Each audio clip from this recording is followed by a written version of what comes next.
enough wealth, wisdom, and peace. Blessings. Bless your life partner.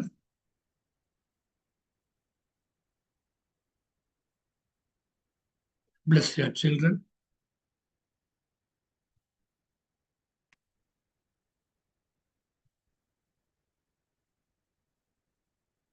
Bless your brothers and sisters.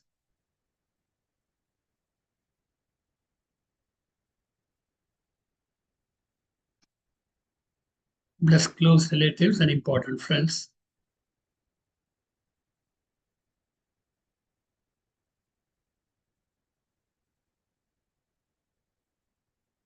Bless people connected with your duties.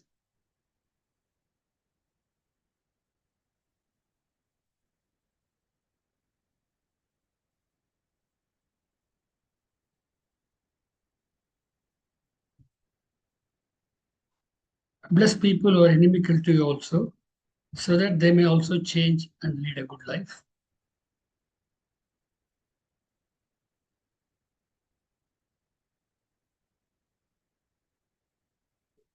Let us all bless the Vedadrian principles or practices for world peace plan called Vedadriyam. Be blessed by the divine. Let us bless the World Community Service Center. Be blessed by the divine. Let us bless the Temple of Consciousness at Aliyah. Be blessed by the divine. Let us bless all the temples of consciousness, meditation centers across the world. Be blessed by the divine. Let us bless all the participants of today's program and their family members. Be blessed by the divine. Let us now take the twofold moral oath. I, in my lifetime, will not give pain to others physically or mentally. To the extent possible, I will remove the pain of others. I, in my lifetime, will not give pain to others physically or mentally. To the extent possible, I will remove the pain of others.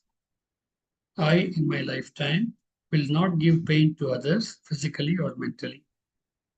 To the extent possible, I will remove the pain of others. We now expand our mind and bless the entire world. Rain may pour on all parts of the world timely and sufficiently. Food grains may grow abundantly to the satisfaction of all living beings. Leaders of all nations may grow spiritually and do good service to humanity. May the whole world enjoy prosperity, happiness, and peace. May the whole world enjoy prosperity, happiness, and peace.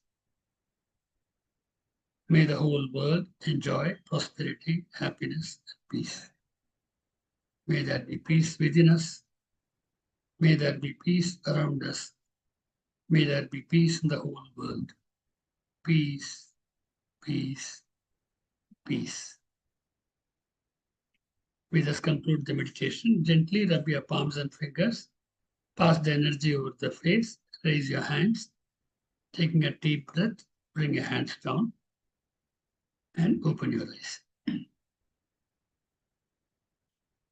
Thank you all for joining the group meditation today in English. As you all know that Saturday is a special day for us in our group meditations, because on that day, we invite somebody who is very closely associated with Vedadri Maharshi and his principles, and also live according to them. And today, we have a very senior person, though not by age, but by being so wise and having been serving the Vedadrian community for more than 15 years now. She is a software engineer, Ramya Muhumanickam. She has been giving lectures even earlier in our group meditations. And she is working in a public sector firm in Canada, in British Columbia area of Canada. Now on behalf of, and she is going to talk on consistency is a key. Many times we start so many things, and then we're very serious about it for a couple of days or for a week, And then slowly it wanes off, and then we totally lose sight of it, and then it becomes too late. So, how do we come out of this? And why is this happening? And what is the solution? I mean, there's a problem faced by all of us.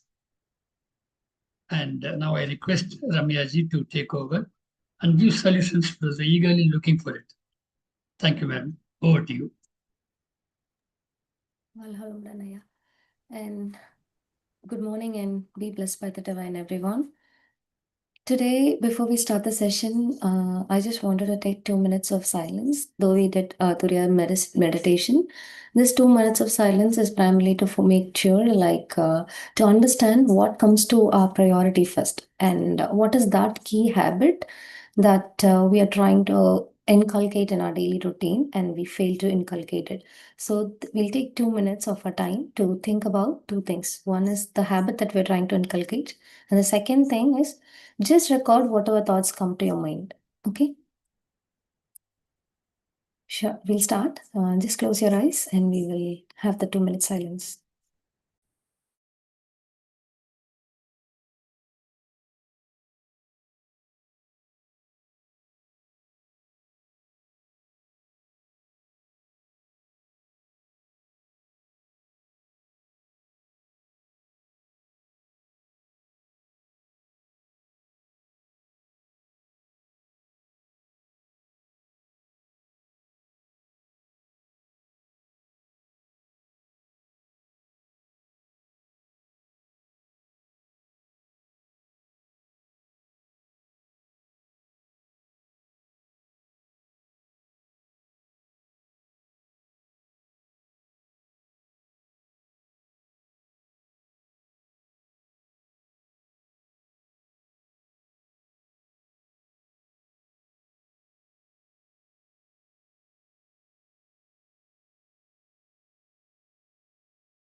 வாழ்க வளமுடன்.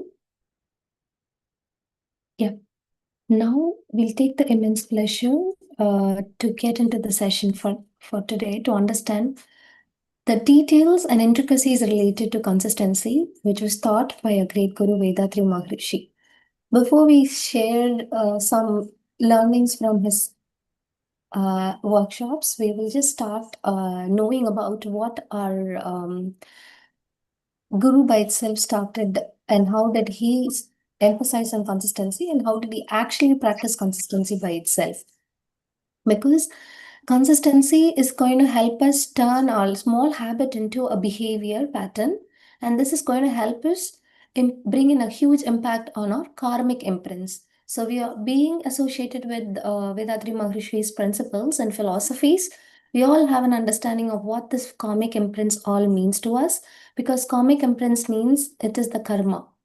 We know the type of karmas that we bring, because we bring in karmas from our parents or from our ancestors, and we have karmas carried over from our like our own behaviors and behavioral patterns, and we also have karmas of what we and other karmas. So I'm just going to go deep into what type of karmas we have, but we are having karma at the moment.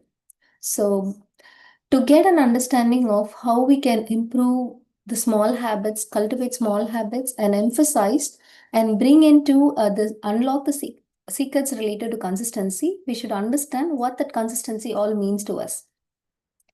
So when we say the habits, I just want anybody to quickly share what is that one habit that you feel it is very hard to practice and you had failed constantly in incorporating that habit as a behavior. Can anybody unlock and let me know?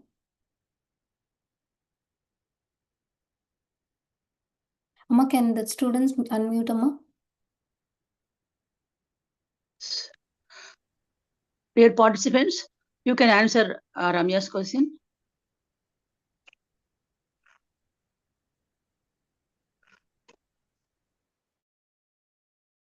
Yeah, we are allowing the participants, they have to just unmute and they can speak.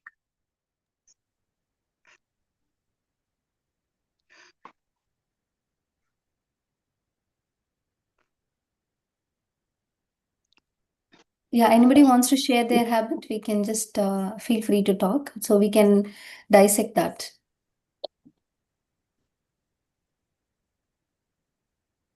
Kanimari is writing, experiencing every day.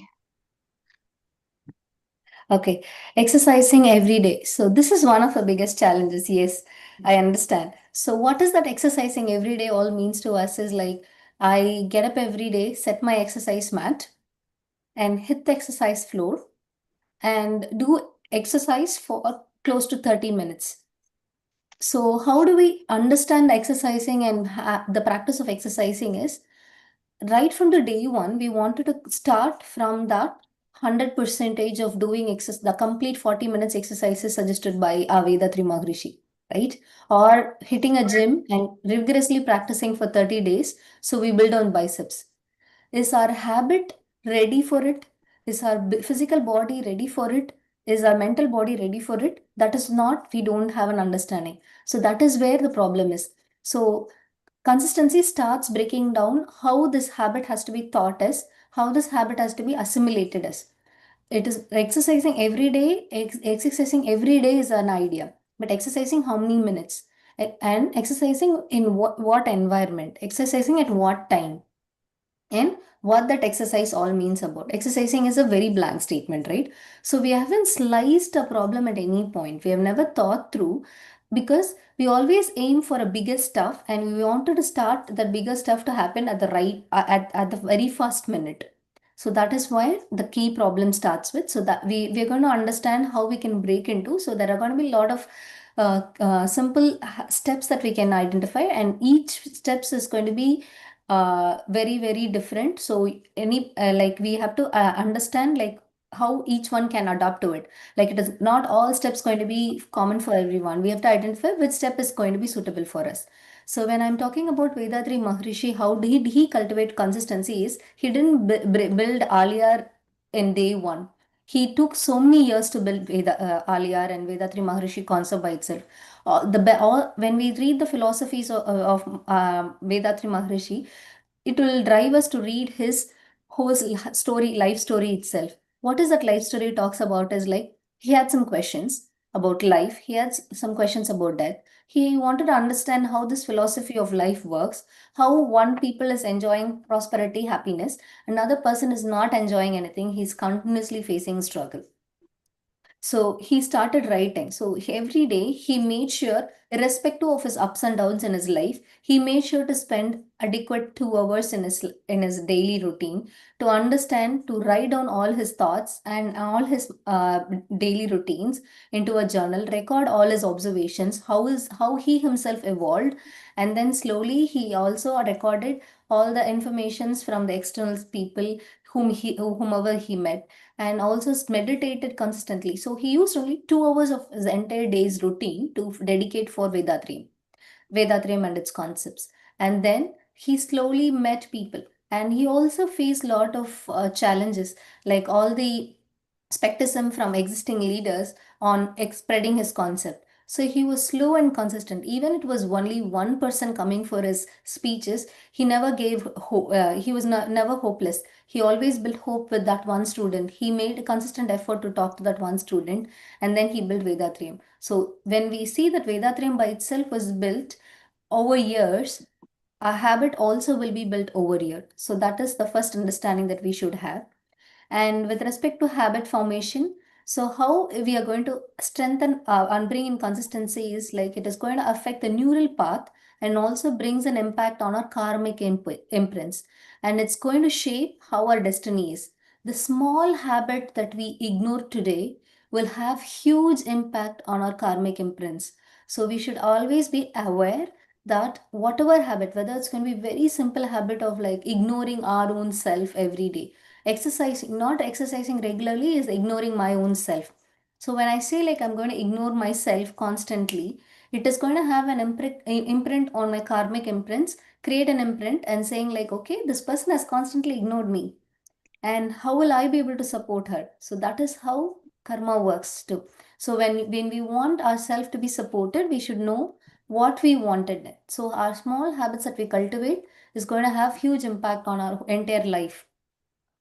So the concept of karmic imprints and the neurological understanding related to how habits have to be built with only repetitive actions, and how that repetitive actions can turn into a consistent formation of habit, and the habit will turn into a behavior over a pattern that becomes an integral part of our identity. For example, when I say I'm going to go to a gym to work out, it means like going to the gym is the first step.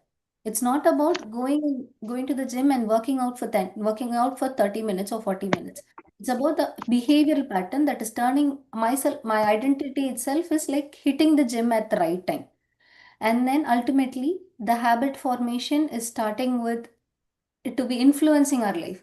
So when I say like I'm going to have a 30 minutes of exercise every day, it's going to have a complete influence on me. It is going to make my body and mind refreshed, and it's going to have a very profound way of handling my own choices on daily basis. So it is going to have a cyclic fashion. So when I break my when I set a goal, I break the goal into a smaller pieces.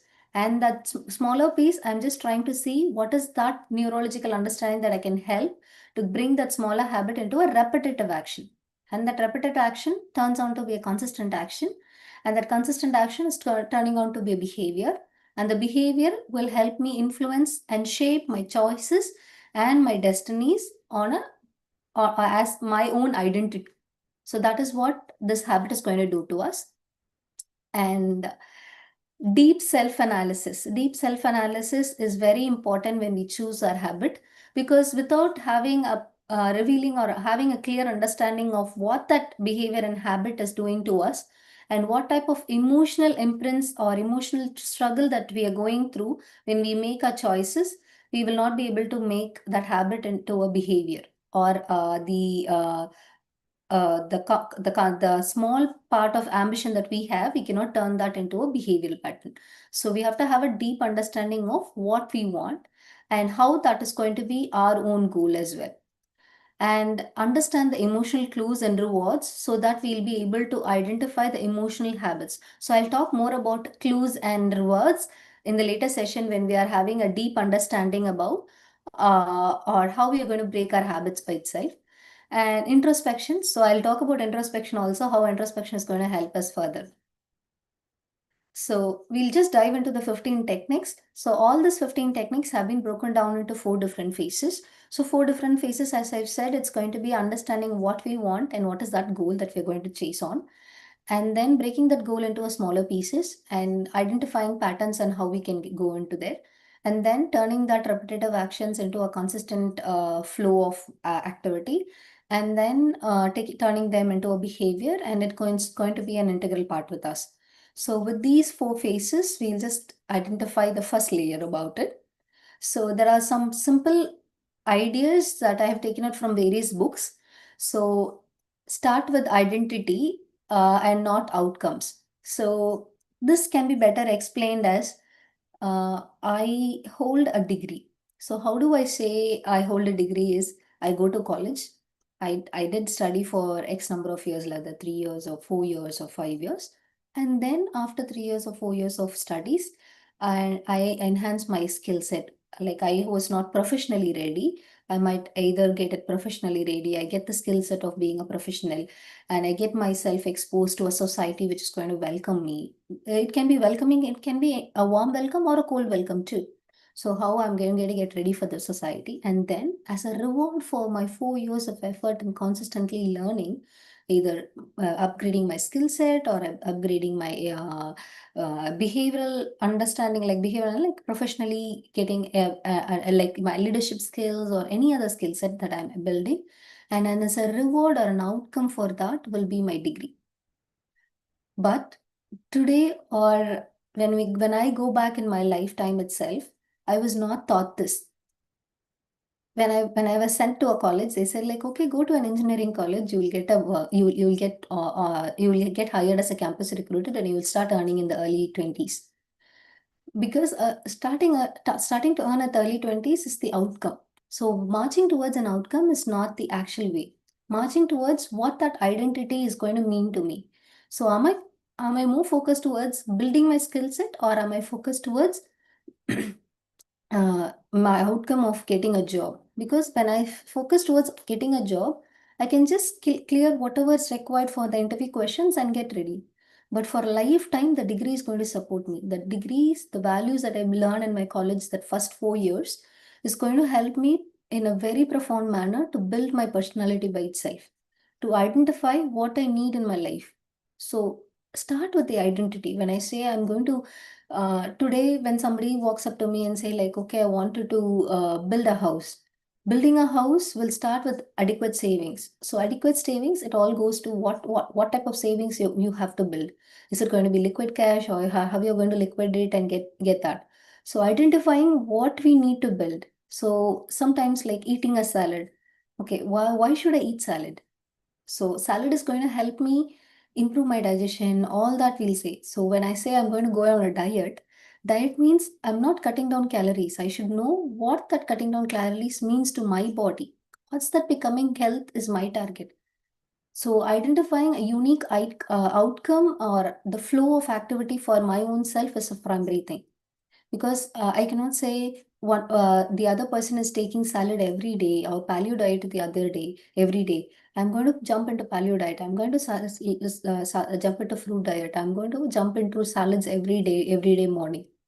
What that identity all means to me, how it's going to work with me, how it's going to be connected. Because I work I work on a physical, I have extensive physical activities. So I cannot build my life on salad. Salad can be my supplement. I cannot build everything on my salad. My salad has to have adequate amount of carbs and adequate amount of proteins built on it. I cannot just eat carrots and beetroots and cabbages. I should have protein added to it. So identifying what is going to work for me is the primary thing. And moving on to the next thing is adapting a growth mindset. What is that growth mindset? Everybody says like, I'm going to adapt to a growth mindset. What is that growth mindset is? Having an ability to understand the character that is not a fixed part in. For example, I have mastered it, but instead I have a bad habit about it. So how do I say is like, I wake up every day at 5 o'clock. I roll down my yoga mat. And when I sit down for my meditation, what happens is like, why do I have to meditate? I wanted to get rid of all my sorrows. Okay. But when I close my eyes, all the all my memories come into my mind, all the bad stuff come into my mind. Immediately after next 5-10 minutes, I open my mind and say like, oh, I'm not fit for doing a meditation. But that's not the growth mindset. Growth mindset says like, you have put in an ability to wake up at 5 o'clock. You have put in an ability to roll down your mat. You put in an ability to sit down and meditate. Okay. Everything cannot start at 100% the right time. When you say like, okay, turn on the fan, it is not going to turn on it's not going to be electrified immediately, right? It still takes a couple of seconds for the electricity circuit to fill down with electrons, and then it only ignites and the fan runs on. So what we see is only the fan turning on, but we have never seen the path, whether it's milliseconds or microseconds. It takes that adequate time for the circuit to fill with electrons, and then only it gets powered up. So we are not encouraging and supporting our own self through the journey of when we power up with their electrons. So we should appreciate our effort to waking up at 5 o'clock, appreciate our effort to constantly roll down our mat and sit down for meditation, rather than immediately saying like, I have to get rid of thoughts. Because getting rid of thought is very difficult stuff, right? So we cannot discourage ourselves that I'm doing a bad stuff. I'm not confident of being successful in it. So that's called building a growth mindset. The second thing is identifying a keystone habit. Keystone habit is that you have to identify only one habit at a time to change. For example, when I say I wanted to exercise, and then immediately say I'm going to cut down my coffee. and then I immediately say I'm going to bring in a healthy eating diet. Can we do all three things at the same time?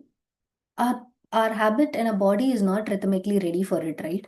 So because to get up and do exercise early in the morning, I identify morning is the ideal time for exercising, because that is the time I get away, or my kids are sleeping, my husband is sleeping, and I have some free space in my house where I can just set down my yoga mat. So in that period, when I say I have to wake up early, or I have to set up a calm time, my brain has been trained, my body has been rhythmically trained, because I am getting addicted to a caffeine drink, whether coffee or a booster like tea or anything. So when I couple both of them, my brain is not having the adequate dopamine or encouraging or a mood preference to say that okay, you're doing something good for me. It feels like you are putting that in pain. When your body feels that it's been constantly put in a pain, how will it be able to cultivate that habit? So we should understand that positive ripple has to be set when we are breaking down a habit. So we have to choose one habit. Even if you're choosing multiple habits, we have to identify the link between each habit and what that will happen to us. So when I start with doing exercises, first break down my exercise pattern, identify the time, and then slowly when I start exercising over a period of 20-30 days, then my body will say, okay, without the coffee itself, I'm able to sit up and do the exercise. My day is fresh without a coffee because I have taken all the energy from the external force. Okay, then the body feels okay, then the coffee size will come down slowly. From a big cup, then it'll become a small cup, and then it'll become tiny, and totally you will be without a coffee. So this is how a habit will be built, rather than just jumping everything on the first day. The second thing is designing the habit. So the 2 minutes rule. So this has worked out this has really worked out for me, because this 2 minutes rule, I have taken it from a book called Atomic Habits, and I recently read the book. But this 2 minutes rule was taught to me when I was in college, because I have a problem of reading a book, and also I have a problem of listening to a story. For example, if you give me an audio, I can listen to an audio with 1x. I cannot listen to an audio in 1x speed. I can listen to an audio only in 1.5 or 1.7 or 2x. What is that 1 point is? The speed in which the audio speech rate will come in. So what is that is like your speech rate will be very, very high. For example, if I say like 2 minutes rule, designing the habit of success, it's like designing the habit of success, I will be able to set up. So this is the speech rate. So I can listen to a video only in this rate. So the 2 minutes habit, what I did is like consistently my college professor told me like just read one page at a time. And immediately after reading one page, close the book and see how much you've understood from the book. And then don't do anything. You can constantly do this for at least 20-21 days. The habit I built is like I take a 21 period window. That is how I did 2 minutes practice. So every day, constantly at before going to bedtime, I just set an alarm in my phone, and that 2 minutes is where I will just read one page and immediately close my book. When I was constantly able to do this, though I'm not able to read big novels today, I'll be able to read philosophy books continuously without any distractions, at least any 150 to 200 pages book on a single stretch. So the 2 minutes rule is like you're not going to do anything on a longer time.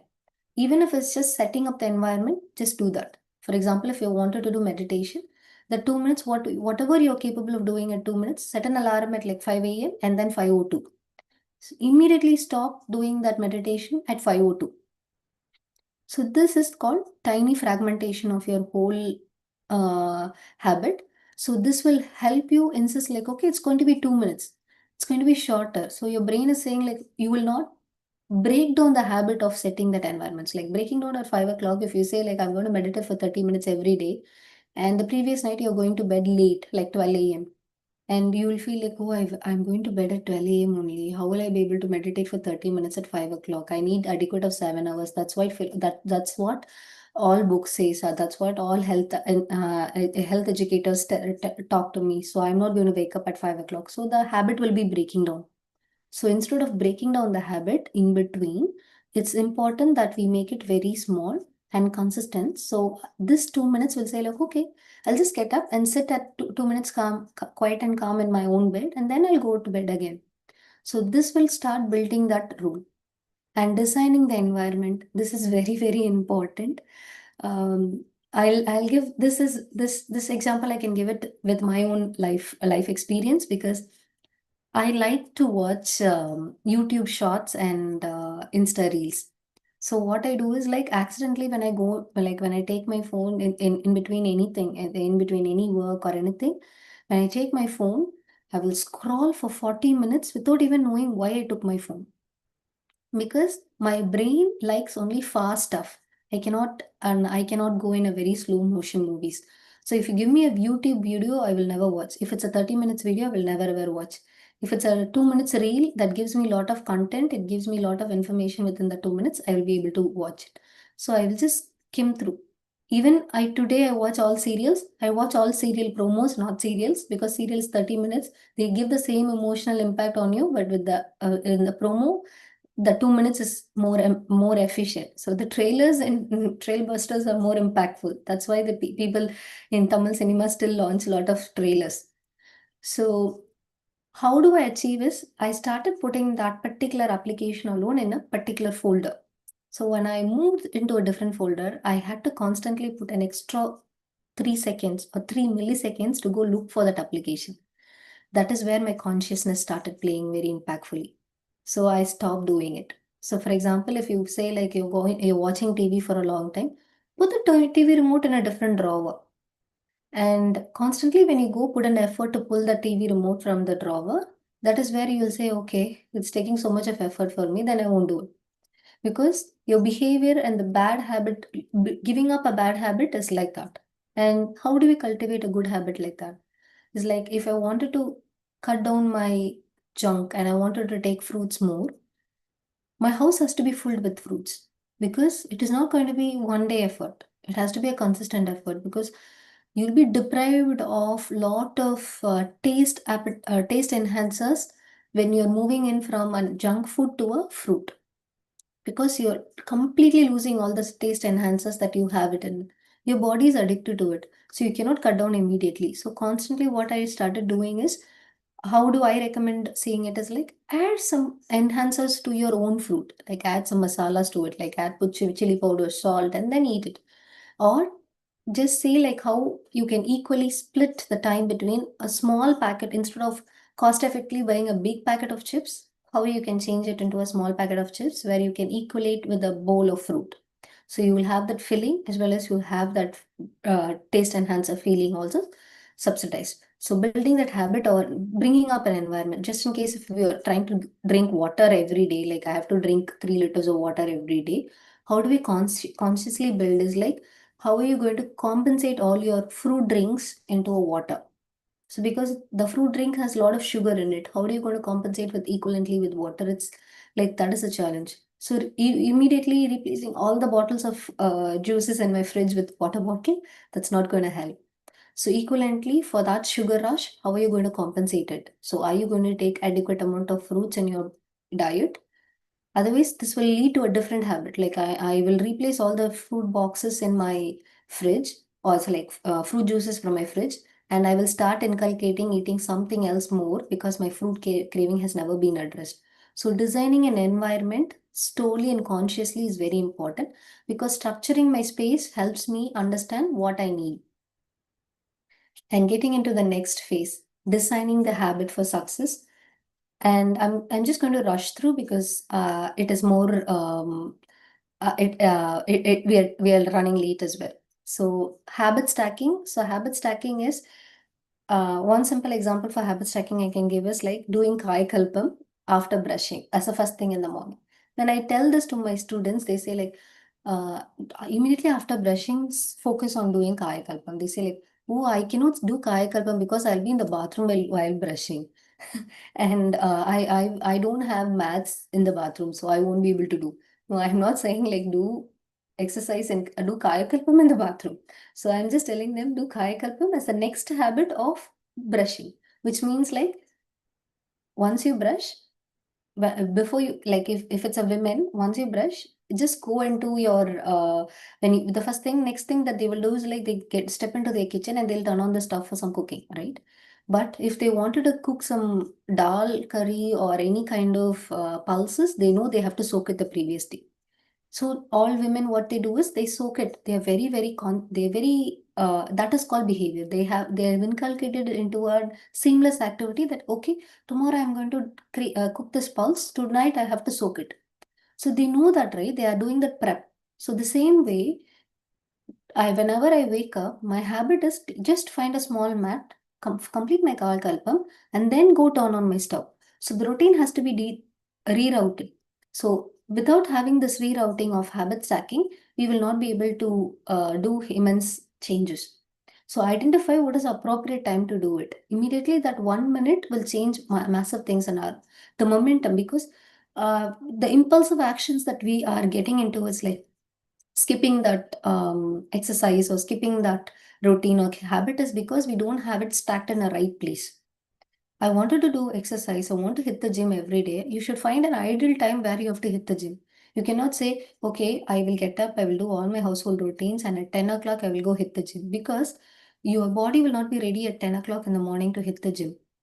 To hitting in the gym either has to happen at 3 to 4 in the evening when we are doing a school pickup, or it has to happen as a first thing in the morning, because the 10 to 12 o'clock time, either you would have filled either we have filled our stomach heavily with food, or either we could have, like the people in the household would have, we will have other household activities that is putting in a pressure of not spending a guilt-free time at the gym.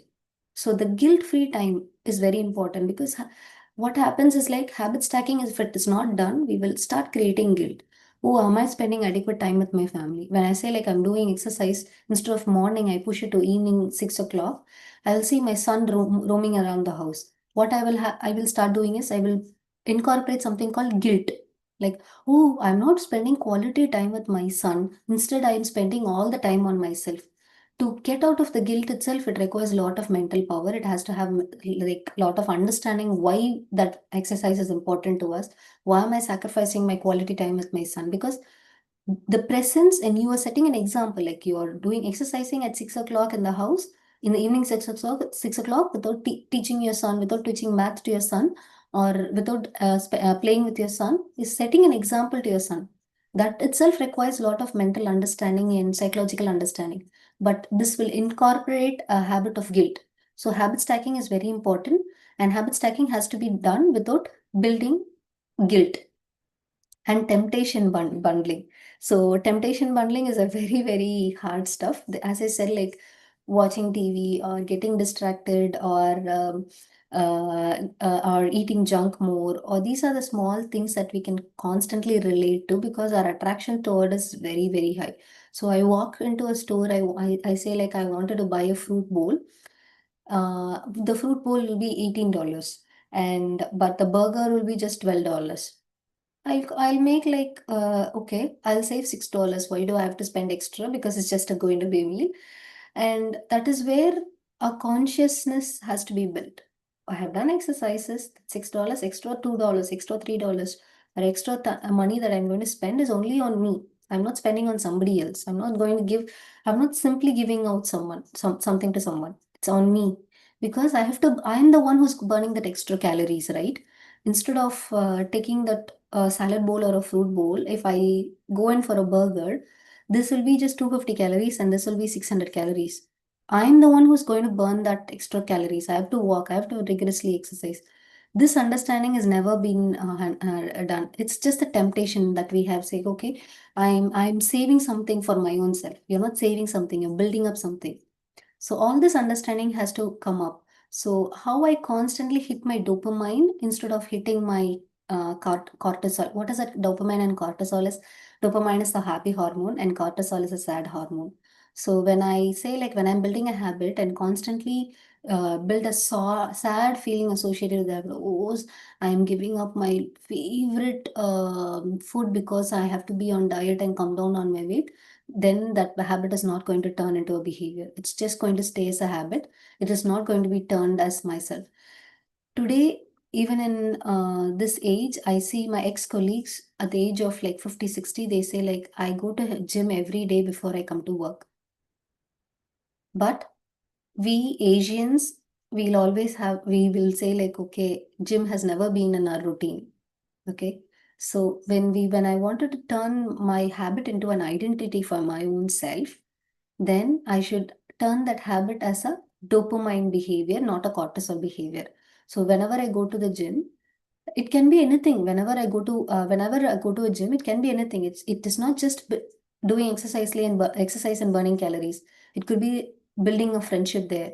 It cultivating a social behavior there, meeting new people, or understanding how the equipments work. It can turn into a business idea too for us. We don't know what that is going to bring to us. So all that is called cortisol. It is all called dopamine transfer. It is not cortisol. So hitting a gym, whenever we bring out a sloth face and just hit the gym, then it's not going to work out. So temptation bundling is very, very important. And recognizing our own chain. Okay. So I'm just going to rush on this topic because we are running on 8. Aya, can I take another 10 minutes to complete this presentation, Aya? Ma'am, yes, ma'am, you can proceed. Thank you. Okay, and the next phase related to it is actually how we are going to the next phase is like identifying a repetitive pattern and not breaking the chain. So this simple example, I can say it with Kaya Kalpam. Women with menstrual cycles will always break break their Kaya Kalpam, and then regaining the same as a habit is very, very hard. So how this is recommended is like, so whether in the first 21 days or 48 days, you might have 2 or 3 menstrual cycle durations, right? So based on that, how do I recommend my students is like, don't ever break your chain. Like if you plan to do Kaya Kalpam every day, even if you have menstrual cycle, just take the 2 minutes pause from your routine and say, okay, this 3 minutes is for Kaya Kalpam every day. Whether you have menstrual cycle or not, if you just take the 2 minutes or 3 minutes pause from your routine, like sit in a calm place, do Kaya Kalpam when you don't have menstrual cycle, or sit in a calm place saying like, I'm just gaining energy for my routine, though I have menstrual cycle. Okay. So not breaking the chain is very, very, very important. So constantly turning and keeping our dopamine high throughout the cycle. So even for a simple reason, like breaking it more than 2 times, then the habit is gone. So you have to start everything from the beginning. So make a goal, don't break the chain, and keep constantly working towards visualizing your progress. It is not just the ultimate goal. Visualizing is not the ultimate goal. Okay, I'm going to go into gym and I'm going to lose 5 kgs from tomorrow. That's not the goal. That's a goal. That's the outcome. I'm going to the gym. I'm exercising regularly. I'm spending adequate time in the equipments. That is where I'm building the habit. So that is where our thought process will be stuck to. And creating a reward pattern. Reward pattern is very, very important. As I said, like when I'm sitting for meditation itself should be rewarded because you have put in an effort to sit there, right? So why is that not recognized? Instead, the body is thinking about, or your mind is thinking about, or putting you down, creating a cortisol effect, saying like, oh, you're not able to calm down your mind. Then what is this? What is the practice related to? Yeah, we'll not be able to calm down our mind right in the one. Even if it's a big saint, distractions, my thoughts, everything comes to us even after practicing for 15-20 years. Because we are living our life every day. So we'll have ups and downs every day. So bringing into a habit, we have to know what is that immediate reward that we have to give in. So I go hit the gym on the first day and I feel like I'm low in calorie. I want some more food because we have lost 100 calories, which was not in the pattern of my behavior itself. So I reward myself giving me some food. Food is like, okay, when I go to the gym daily, on my way, I can grab a ice cream. So over a period, you will understand like grabbing an ice cream is also disturbing that 100 calories are lost in the gym. Then you will change the habit and you will move on. But sometimes what happens is like it turns into a harmful pattern, like, okay, going for ice cream itself, I'm going for gym. So you have to identify what reward you're going to celebrate. Okay. And the next thing is making it stick. So increasing the friction and reducing the friction and increasing the good habit is very important because when I say this can be better explained, I've given an example right here itself. So what is a bad habit is like snacking when I'm stressed. I say like, okay, whenever why do I eat junk is like whenever I'm stressed out, I'm snacking. So what is that bad habit? Identify the clue for the stress. For example, I have a bad day with my manager. Then I come home very stressful. I go jump into the food. You're going straight into the food because you're lacking in calorie. So just take a pause, go to a place where you can relax out, form a routine. Okay, you're talking to your manager, then you consciously understand, like, okay, this is going to create me stress. Am I going to get stressed for it? And am I going to build a craving towards the stress into a loop? So identify the loop that you are trying to break. So identifying that loop is very, very challenging. So coming home stressed, putting yourself into digging the head into a bowl of junk food is not going to help. So that is the pattern. So when you're talking to your manager itself, you'll be able to identify, okay, this is going to stress me out, and am I going to get stressed or I'm not going to get stressed? That new routine during the stress pattern will help us and identify what I can revert. So I had been with tough time with my manager. So I'm going to take a break. I'm going to take a break and walk out, and I understand, okay, this man is this way. I'm not going to change that man. I'm not here to change the man. I need the money. I'm working for the company, and I will just take a walk for 10 minutes and I will just burn out my stress and then come home. Okay, so consciously identifying what that bad habit's going to do to us. And increase the fiction of bad habits is like somewhere what happens is like you're very hardly pushing for it. For example, I don't want to eat a junk. So from next day itself, I'm going to stop buying everything. This is a very hard friction. You cannot build a very hard friction towards anything that you wanted to break. You have to slowly or gradually get out of it. Identify, replace what equivalently you're going to do for that bad habit, and then you can get out of it. You cannot do a hard stop, right?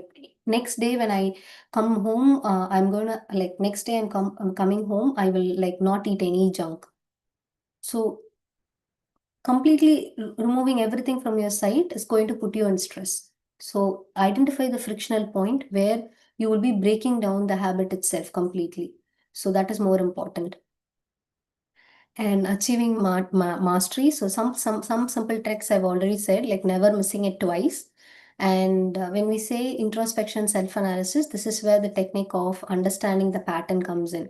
So, for example, if I say like sleeping late in the night after my job is not helping me wake up at 5 a.m., then bring in a practice constantly to wake up at 5 a.m. with just 2 minutes.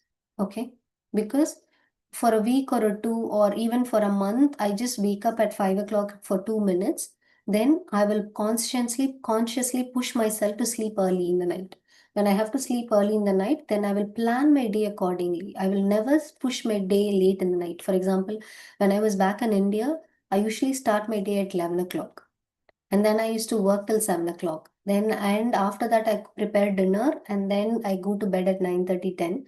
I will not be able to wake up at 4 o'clock. Even if I wanted to wake up at 4 o'clock, my body will be so tired to wake up at 4 o'clock. So, to wake up at 4 o'clock, what I did is like I constantly set an alarm at 4 o'clock, and that 4 a.m. alarm started waking me up. And that 5-10 minutes when I'm awake, just brush and I'll just come and see if I can sit up, and my body will be very tired. So I will go slouch on a couch and sleep. I'm breaking a pattern. So this morning, 4 o'clock, over a period of 30-40 days, I was able to start slowly my day early itself. So 4 o'clock, I started doing some exercise and meditation, and then I started my day at 6 o'clock in the cooking. And then I was able to finish my cooking for the entire day in the morning itself. Then my brain started thinking like, oh, why do you have to prepare fresh meal every day? I can reheat and eat it. So I prepared a curry that can last for the entire day. And then I started my work around 9 o'clock. And then that 9 o'clock set my day to close it by 5 o'clock. And even if I have any calls, on-site calls that I have to connect, I will connect, but still I make sure I close it down by 9:30. I didn't push it till 11 o'clock. So this rhythmic pattern is where I'm talking about. This comes completely under self-analysis. So when you have a struggle, one of the best thing that we can do is write down all your thoughts. Don't have a fear that, oh, whatever I write, somebody might read it. No, you don't have a judgmental behind it. Don't ever get feared of writing your thoughts, because that is the best way to help you understand your own self and understand the struggle. Because what happens to related to building a habit is like having uh, resistant within ourselves. Like you wanted to wake up at 5 o'clock, but your body says like you're tired, and instead you wake up, you're fighting against your own self. Instead you wake up, and then you constantly struggle with your brain itself. Your brain becomes exhausted and gathers more attempt to put that into a habit. So that is not we want. So when you don't want to wake up, just next day morning wake up and write why you don't want to wake up. I felt tired. Why you felt tired? Then ask all the 5 why questions. Then it will take you to a clear understanding of the pattern where you have to break. Okay, you will not get anything right at the first time. Start writing your thoughts. Then journaling is not writing great books. Journaling is just understanding what you wanted at the end of the day. Because one of the biggest problem that we have today is fighting our own brain. For that can be best explained as like, I wanted to cut down my junk. I have junk in front of me. I eat only little, then I start eating more, and then I'm captivated by my habit. And that, and the end of the day, what happens is like, my brain is like telling me something, my body is doing something, my brain is telling me something, my body is doing something. So you're building a resistance, you're fighting against your own self. This is more dangerous than the junk that you're eating. This struggle, the brain struggle, is much more bad than the psychological struggle is much more bad than the actual junk that you're eating. The second thing is finding a community and accountable partner. So this is very, very important. Finding a community or accountable partner is like when I wanted to do start exercising. Right now, we have some groups called 5 a.m. meditation. So like it motivates. So everybody are getting up at 5 o'clock. Whoever is having the motivation to wake up at 5 o'clock, they're just joining the group. We are just meditating. We don't even know anyone. So similarly, when I wanted to hit the gym, identify the right partner who motivates you, not the partner who comes there with a soggy face and say, like, oh, I have to come to gym every day. So identify the right partner and set the community. Discuss about that. For example, if I wanted to build a business, join a people who have the same intention. When you don't identify the right partner for yourself, then that is a big failure. Some simple example is, I wanted to exercise daily, but my spouse is not a person who likes to exercise. The circle that I have is not ready to exercise. Then being alone is best. Because when you find a wrong partner who actually grumples and makes you sad, like when I find a walking partner and a neighborhood person comes and walks with me, and every day when she walks with me, she always gives bad thoughts to me, then that is where it is very harmful. So identifying the right community or an accountable partner who can motivate and keep us going is very important. So there are lots of groups available for meditation and exercises. So we can just start doing that. Trust the process, not the result. So as I've started, so degree is the end goal. So the process is building the skill set, having the right personality development within the course of period of like 4 years or 3 years is more important. So we have to trust the process, not the result. And hitting the gym is the process. Understanding the equipments, working out and doing, so because some days I'll be interested to do treadmill, some days I'll be interested to do weights, sometimes I wanted to do stretches. So you just go to the gym, spend 30 minutes, make sure you burn calories, not achieving like, oh, I'm going to lose weight in the next 80 days, lose weight in the next 60 days. That is not the goal, that is the result. So your journey should be happy, because if the journey is not happy, then it will not turn into a integral part of us. And the last part is like embracing the change through tiny habits. So it is just like the small things, like identify and build a small habit and change that small habit with the tiny adjustments into the routine. So how it can fit into the routine, how it can get into a daily pattern, habit stacking, and then identifying and celebrating the small wins, like recognizing that, oh, I was able to at least sit with my eyes closed for 15 minutes. Because Agna meditation, though you're not able to do Agna right in the front, at least sitting in a place for 15 minutes without moving is a big achievement. So celebrate the small wins. and reward your own self with adequate, so that the habit has to have a dopamine rush than a cortisol rush. And then focus on achievable goals. Achievable goals is like, in 30 days, I want to lose 5 kgs. No, that is going to be a vigorous goal. In 30 days, I just wanted to at least given a practice of going to the gym, understanding what the gym is going to give to me. See what the gym is going to give to me. Sometimes gym is not going to be the best place. You will be losing weight just by walking itself. So identify that achievable goal that can keep you the momentum. Okay, because sometimes going to the gym for the first week for 40 minutes and then next week sleeping, it's not the right momentum.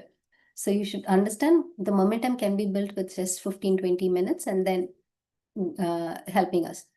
And consistency is a habit and formation, because it is going to last with us. It's going to turn into our behavioral pattern. So it is more important that we break that tiny habit and bring into a consistency fold to achieve it.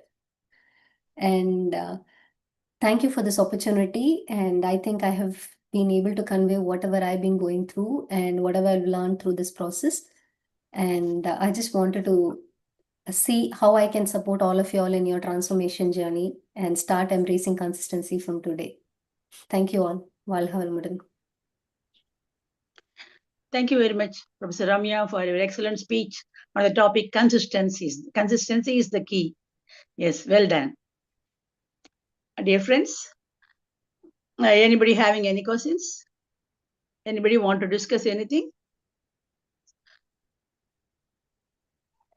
வாழ்க வளமுடன். Thank you, ma'am, for a wonderful speech. I always have one thing that I battle with. It's like we know many of these things, but due to the time-bound impact, then we let go.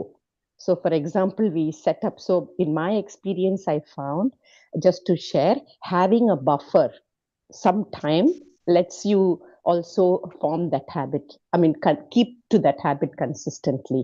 Otherwise, it's like my intention is there, but back to back to back, I have something, then I say, okay, when it comes to personal, I'll sacrifice because it will only impact me. But when it's something like picking up children, I cannot delay there or do something because people are dependent on me. Then I sacrifice, let go on myself, which is not correct.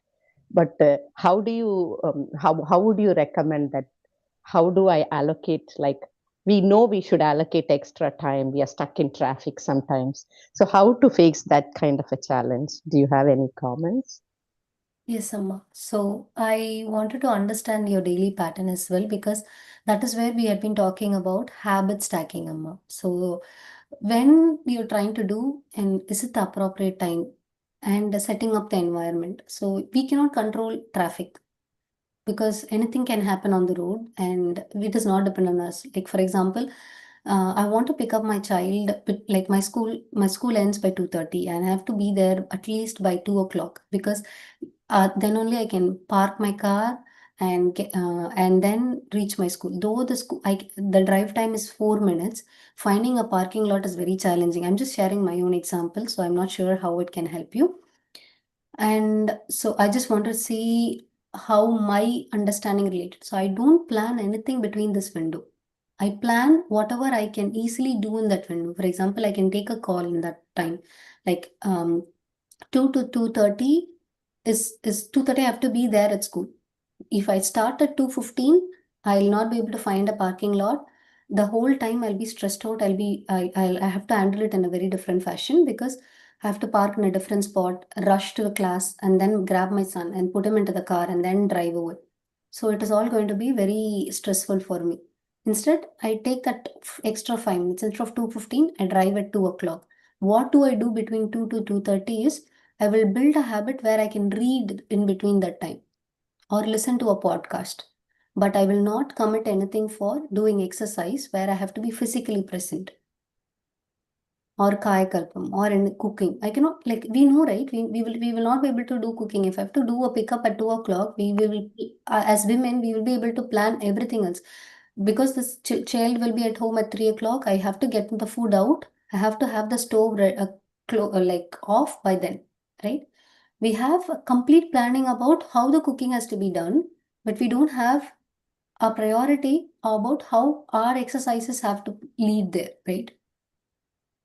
How our daily days have to be planned.